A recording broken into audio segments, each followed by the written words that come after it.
Good morning, everyone. So today I want to talk to you about something can be a topic that can be a bit boring for some dentists, but it's super important, which is periodontics, and why there's a big difference, in my opinion, between the level of periodontal treatment executed by a periodontist or a specialist practice and a general practice.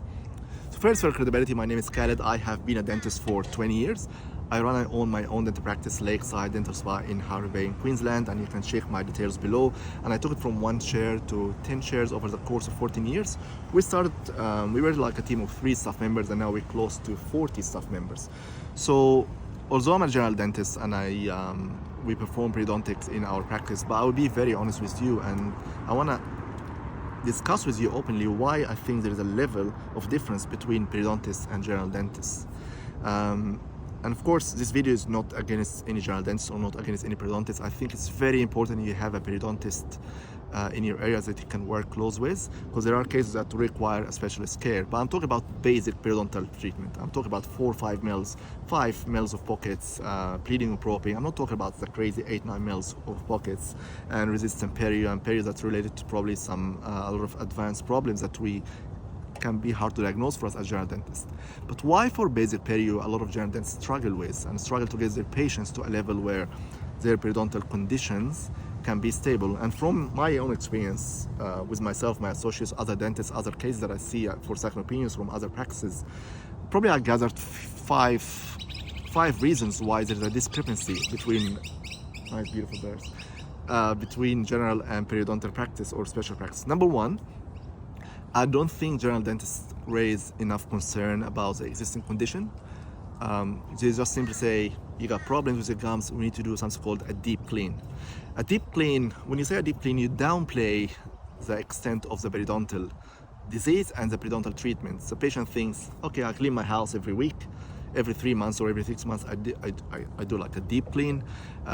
So for them, it's just a clean, but it's a little bit deeper. Like instead of cleaning my house, I'm going a little bit behind the fridge, under the cupboards, under the bed, which, to be honest, you don't want to downplay. So you want to raise concerns. The patient needs to understand that there is a small space between the gum and the teeth, and this space around 3, sometimes maximum 4 millimeter, and it's enough for the brush and the floss to clean it.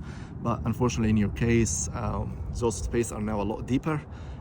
When I'm putting my dipstick to measure those spaces, we're getting to 5, sometimes 6 millimeter, which means your brush and floss is not getting deep enough.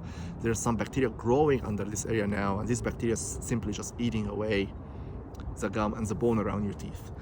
If we don't do anything about it, if you don't treat it, this gum disease and this jawbone disease is just going to keep eating away this bone, and eventually you will lose those teeth. And not just that, it will affect your general health as well. You can get some medical problems from that. So it's not a simple clean we do every 6 months for all our regular patients. You probably, if they've been seeing other dentists, you've been giving the okay that you need only a clean every 6 months, but we need to do something called a gum treatment now, or gum and jawbone disease treatment, or periodontal treatment. So it's a bit more different than just normal clean, because we have to monitor it. There is some home care that you have to do. We have to measure it in a different way. We have to book in different appointments. There's a bit longer appointments. We have to numb the gums up. We have to go a little bit deeper when we're removing this bacteria. Then we have to give you some home care to do, and we need to coach you how to do that. And then we need to review it. So it might take maybe a course of 6 to 12 months, then monitoring every 3 months, then eventually every 6 months. It's gonna cost this much, and it's gonna be involved some certain treatments or some certain appointments. So you have to raise concerns that it's a disease, and if you don't fix it, it's gonna cause more problems and more diseases. And this disease requires treatment, not just a clean or deep clean. Do not mention clean or deep clean. It's a periodontal treatment. It's a treatment of your gum disease. Number 2, most common reason is some dentists tend to underquote and undercharge. Again, they treat it as a deep clean. They feel bad for some weird reason charging for it. So let's say they really charge low fees and treat it as a deep clean. So when dentists charge low fees, they tend to avoid booking enough time to do it properly, and they tend to probably maybe rush through it because they don't feel the getting compensated enough for their time and their effort. And when they underquoting and undercharging patients, it's unfortunate for patients because patients, yes, they're paying low fees, but they're not getting the best care. Then they tend to rush through it. They tend not to execute the treatment properly. They tend to be really quick with giving the instructions or the oral hygiene instructions for patients. They tend to not too keen on getting them for reviews. Even if they get them for reviews, they tend to be really quick at it. So they don't put enough care compared to when they charge probably for other procedures. So do not undercharge, do not underquote. You do your patients a better service if you charge them accordingly and allocate enough time, enough effort to treat this disease. Third thing is they don't have the right tools or the right instruments, or they don't sharpen their instruments. So if you're using like Gracie curettes or certain type of curettes, you need to know which curettes to use for which surfaces, but you need to make sure you sharpen those instruments. We invited a hygienist to our practice from the US, Canadian hygienist from Canada, sorry, and he spent a whole day just to train our team on how to sharpen the instruments, for example.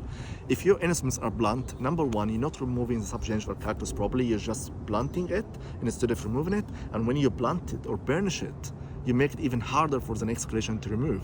Becomes a nightmare to remove. Number two, you get instrument fatigue. Your hands will get tired because your instrument not sharp and not picking up this subgingival calculus. And when you get tired, you know what you do. You just go really quick and start relying on ultrasonic tips, and you don't treat the patient properly because you're getting fatigued.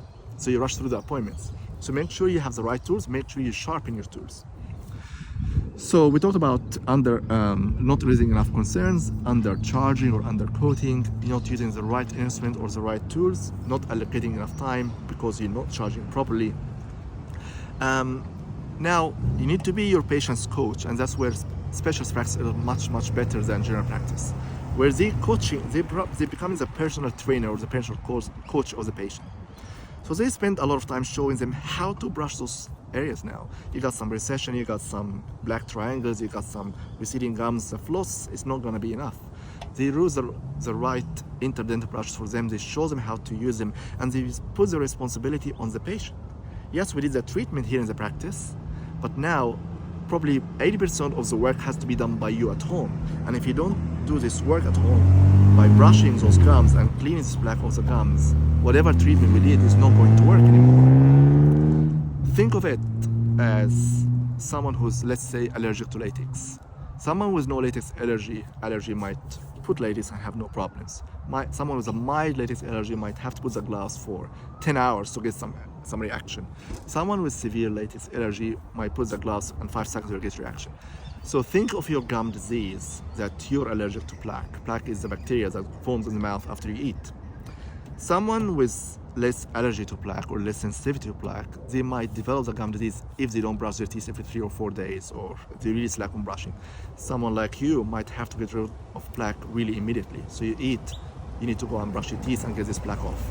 So you gotta raise in their mind that they are sensitive to plaque. This plaque needs to be removed immediately or it's not gonna work. So they spend more time coaching and training the patient, becomes their personal trainer in a way. And when they review the patient in 3 months, it's a very thorough review. They chart all the pockets, they mention the hygiene in their nose, they mention the bleeding, and they discuss patient, hey, I notice those areas are bleeding, hygiene, I can see plaque, you're not doing your work properly at home, whatever we're doing here is not working, you need to try harder. And they bring them every 3 months. There is more commitment with patients. And I find in general practice, this seems to be very ignored. You get them for a review, you find some bleeding, you can't be bothered talking to them about the bleeding, you can't be bothered spending time to educate them. Again, if you're undercharging, you're probably not putting the effort. So managing periodontal treatment in a general practice is possible.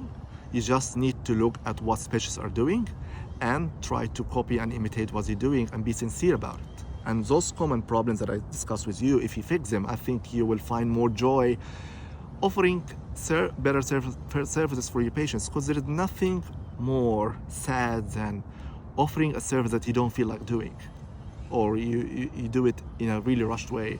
And there is nothing more satisfactory than offering a great service to your patient and service them really well. But also, you need to understand periodontal specialist practices are equipped with a lot of other tools. Sometimes they check they get blood tests for the patients. So a lot of resistant advanced cases need to be done managed by specialists just because of their experience on managing those cases. If you find the information helpful, make sure you like and share it with your friends and colleagues.